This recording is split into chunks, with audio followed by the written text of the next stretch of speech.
È un contratto quello che chiedono i dipendenti del credito cooperativo che questa mattina hanno manifestato davanti alla sede di Federveneta a Padova.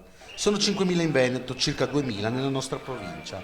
I dipendenti che dal 1 aprile si troveranno senza un contratto, una decisione unilaterale di Federcasse e chiedono che si apra un tavolo di trattativa. Questo porterà al caos totale perché non è mai successo dal dopoguerra a oggi che un settore sia completamente assente di contratto nazionale. Varrebbero le leggi dello Stato, ma per il nostro settore questo avrebbe una ricaduta molto molto pesante. Non siamo banchieri, siamo bancari, dicono, e rivendicano un futuro soprattutto per le nuove generazioni di lavoratori. Bisogna essere solidali soprattutto con i giovani, a cui con questo contratto, se viene disdetto, non ci sarà più un futuro, non ci sarà più niente per loro. Dura costruirsi un qualcosa in questo paese dove non ti dà speranze, è dura.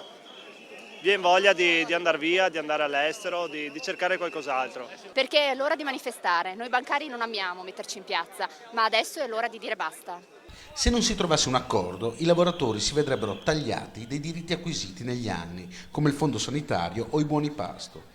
In un periodo in cui le banche sono viste come nemiche dei risparmiatori, i lavoratori, quasi a ripetere un vecchio slogan di anni fa, rivendicano la differenza delle banche di credito cooperativo. Ma noi la chiamiamo biodiversità, cioè il fatto e la capacità delle banche di credito cooperativo che sono nate con questo spirito di poter fare la raccolta sul territorio e sul territorio ridistribuire il credito per la crescita.